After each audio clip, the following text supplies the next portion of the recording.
Quand on se balade sur YouTube, on peut trouver d'excellents conseils sur les ruptures amoureuses, sur la reconquête amoureuse, sur la vie de couple, sur la séduction. Et malheureusement, on peut aussi tomber sur des conseils qui sont beaucoup plus discutables, surtout cette année. En gros, des choses qui étaient peut-être vraies il y a 5, 10 ans ou 20 ans, mais aujourd'hui, il s'avère que c'est faux. On va faire le point sur tous ces conseils, on va les lister un par un, parce que j'aimerais que vous ayez votre propre avis dessus, et surtout que vous ne tombiez pas dans certaines dérives si vous souhaitez récupérer votre ex. Avant de démarrer, encore une fois, il y a en dessous un quiz qui s'appelle « Quelles sont les chances de récupérer mon ex ?» qui est gratuit. Il y a aussi mon équipe de conseillers qui vous attend au téléphone. Et si vous le souhaitez, vous pouvez vous abonner. Les temps ont changé, on est sur des dynamiques de couple ou des dynamiques relationnelles qui sont saines aujourd'hui. On ne peut pas se dire de manière franche, je vais manipuler mon ex pour le faire revenir. On sent bien quelque chose qui ne serait pas très sain derrière ça. Ce qu'on veut en gros, c'est attirer la bonne personne avec le bon état d'esprit. Parce que si ce n'est pas la bonne, oui, certes, un petit tour de passe-passe de manipulation la ferait revenir, mais est-ce qu'on serait heureux à terme? Probablement non. Le tout premier conseil, c'est ignore ton ex. En gros, c'est ignore cette femme, ignore cet homme que tu aimes, ne lui parle plus, fais exprès de tout couper pour lui montrer que si l'autre part, tu vas partir aussi. C'est souvent confondu avec ce qu'on appelle un silence radio. Qu'on se mette bien d'accord. Ignorer quelqu'un pour le séduire, on parle réellement de manipuler l'autre. On ne souhaite pas non plus contrôler l'autre contre sa propre volonté. A l'inverse, faire un silence radio où on s'éloigne quelque temps, non pas pour le manipuler, non pas pour le contrôler, mais pour se remettre juste soi en place. Se retrouver soi-même, s'aimer soi-même, comprendre ce qu'on a fait de bien, ce qu'on a fait de mal. Là, il y a quelque chose de sain à ça. Alors oui, ça ressemble, sauf que dans un cas, on va faire exprès de punir l'autre et de ne pas lui parler juste pour le faire revenir de manière artificielle. Dans l'autre cas, on est sur une vraie démarche qui peut prendre du temps, de remise en question. On peut même l'annoncer à l'autre. J'ai besoin de prendre du temps pour moi, de savoir là où j'en suis et de réfléchir à mes valeurs, à ce dont j'ai envie, ce que je ne souhaite pas, faire des listes parce que j'ai besoin de repenser à tout ça de manière à revenir et que ça puisse se passer correctement entre nous deux. Là, il y a une démarche qui est saine. Si maintenant c'est pendant quelques jours le bloquer exprès pour le faire revenir, quelque chose qui est beaucoup moins sain malheureusement. Le deuxième conseil, c'est de lui faire croire que tu vis ta best life, ta meilleure vie.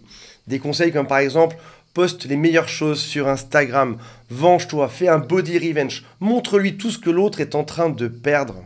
Est-ce que tu penses vraiment que c'est la bonne chose pour récupérer la personne que t'aimes? Se venger, qu'on se mette d'accord, on est des humains, il faut être réaliste. Se venger, ça fait du bien parfois. Tu m'as fait souffrir, je vais te faire souffrir aussi. T'es parti, je vais te faire regretter d'être parti.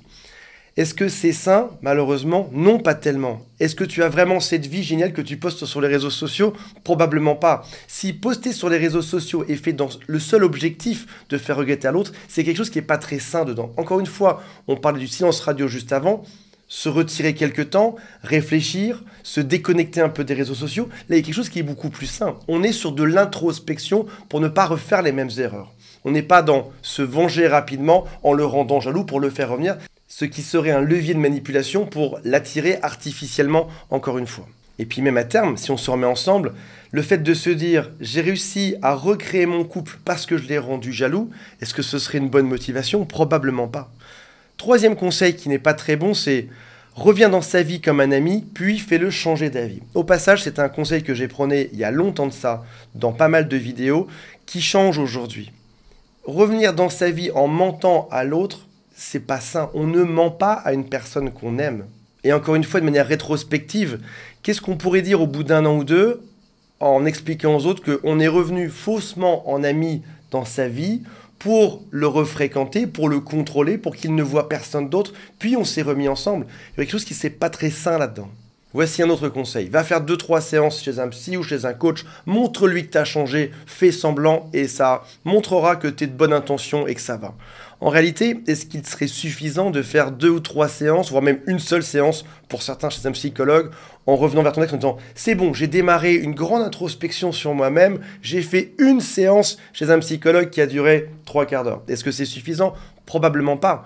Il vaut mieux partir sur une réflexion profonde de s'améliorer, de faire les choses vraiment de manière sérieuse pour que ça change réellement par la suite. Surtout que si jamais tu y vas 1 ou 2 séances mais que tu n'as pas envie d'y aller, a priori, ça ne va pas changer grand-chose à ta façon de te comporter.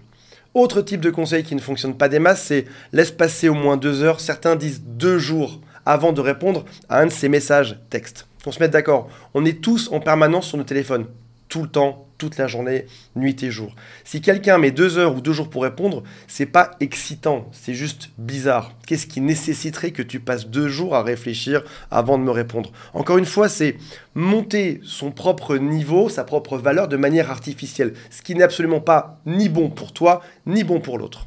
Alors pourquoi est-ce que ces petites techniques, on a envie d'y croire finalement? De se dire, allez, je vais l'utiliser, ça a déjà fonctionné.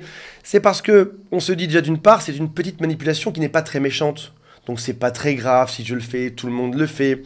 Et puis, dans tous les cas, une fois que j'aurai réussi grâce à ces 2-3 astuces à le faire revenir, on se remettra ensemble et il n'osera plus partir, il sera coincé. Parce que soyons honnêtes et réalistes, la plupart des couples, 90 ou 95% des couples, n'ont rien à faire ensemble. C'est juste par flemme ou parce que finalement, ils sont bien confortables là-dedans, qu'ils ne bougent pas. Oui, en effet, on est un peu comme coincé là-dedans, dans une forme de routine. Partir serait compliqué, retrouver une maison, un appartement, se refaire des amis, déménager, et puis qu'est-ce qu'on dirait aux enfants, à la famille. Donc oui, les gens en effet restent ensemble. Donc on se dit une petite technique de manipulation, et puis l'autre sera bloqué à nouveau pendant quelques années. Est-ce qu'on sera heureux ?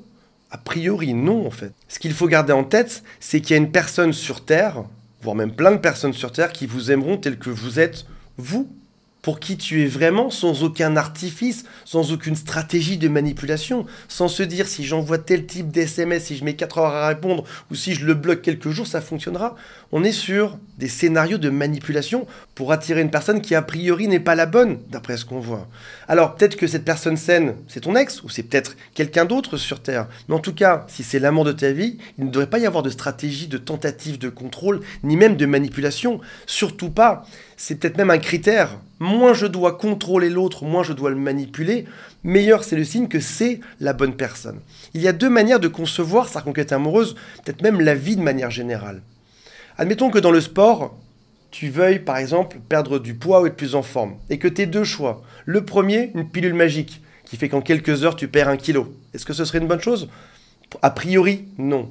Il y a l'autre choix qui est d'aller à la salle tous les jours, de bosser sur soi, de faire les efforts, de se lever, de transpirer, de faire que ça fonctionne. Et là, tu aurais quelque chose de sain qui serait durable dans le temps. En reconquête amoureuse, c'est pareil. Bien sûr qu'il y aurait une espèce de petite arnaque, une petite manipulation, une petite tentative de contrôle, un SMS sympa, qui fait que, oui, l'ex pourrait revenir vite. Mais peut-être qu'il pourrait aussi repartir extrêmement vite, comme ces kilos de la salle de sport, si tu n'as pas fait les bons efforts derrière. Et puis, il y a l'autre façon de penser, c'est enfin faire le travail sur soi pour être heureux, avec ou sans l'autre. C'est-à-dire que dans tous les cas, on va attirer la bonne personne et on ne forcera pas le destin. Parce qu'on sait que si on a la bonne personne en face de soi et que nous, on est sain, on aura une vie heureuse toute notre vie. Voilà mes amis, j'espère que ça vous a été utile. Je vous rappelle que mon équipe vous attend au téléphone, il y a un lien qui est juste en dessous, ainsi qu'un quiz, et on se retrouve prochainement. Salut à tous, bye.